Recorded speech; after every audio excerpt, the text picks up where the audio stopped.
Flow requires a neurochemical cocktail. You know how I love cocktails. Everybody knows me, knows I love making cocktails. So there are 6 main ingredients to flow: dopamine, serotonin, endorphins, anandamide, norepinephrine, and oxytocin. Now, you may be thinking, why the hell is he talking about all this stuff? I don't even know this. It's all going to make sense in a minute. Okay? So, dopamine. Dopamine is our reward chemical. It is the attention chemical. This is the most addictive neurotransmitter that there is. And interestingly enough,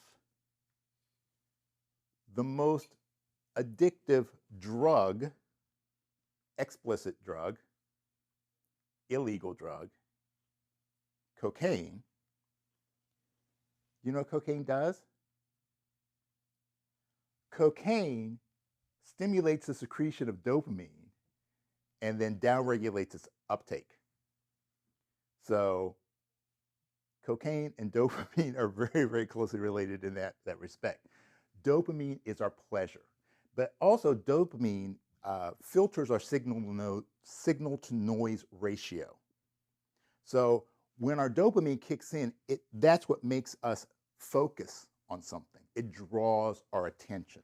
So dopamine is the most critical component. It's the base component. Serotonin.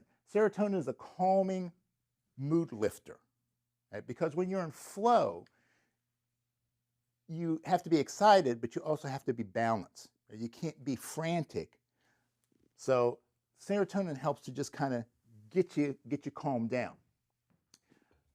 Endorphins are our natural painkiller. They're an internal, endogenous opioid. Anandamide,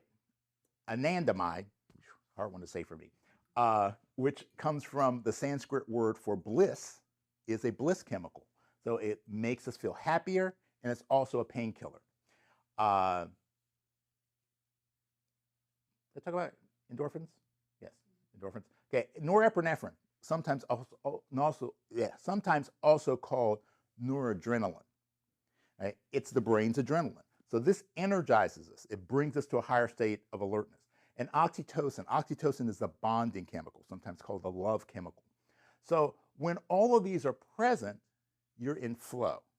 Now, what's interesting is that if you look at all of these things, we have reward, we have calming mood lifting, we have joy, we have bliss, we have the alertness, we have the bonding. All of these are positive feelings. Right? This is why flow, people with a high level of flow in their lives have a happier life. Why? Because they have happier chemicals in their body. Now, how does flow help with your learning? Here's one of the reasons why. That the more of these chemicals you have in your brain, the quicker information is processed and stored in your brain. So here's your bonus. So we're going to do a little flow hack. You ready for it? Flow hack number 1. Smiling meditation. All right. So smiling, the act of smiling, has been shown to increase the production of dopamine, serotonin, endorphins, and oxytocin. Okay, so 4 of the 6 ingredients that you need to enter a flow state can be attained by the simple act of smiling. So the idea with these hacks, and I'm going to have a couple more hacks for you in a minute, but the idea of these hacks is just to kind of get the ball rolling. Right? So to set the stage so that as you enter into a deeper flow state, you don't have to start from scratch. Okay, so here's how the smiling meditation works. You smile. But there's a difference between a real smile, what they call a Duchenne smile, and a fake smile. Right? If you just are using the muscles here, research actually shows that if you fake smile, you actually have negative results from that.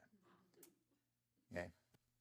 So you want to have a real smile, which means that not only the muscles around the corner of your face, but also around the eyes are engaged. The easiest way to do this is to tap into your memory. So think about a time or a circumstance that makes you smile. And then just think about it and smile. So what we're going to do is we're just going to take about a minute, close our eyes, and smile.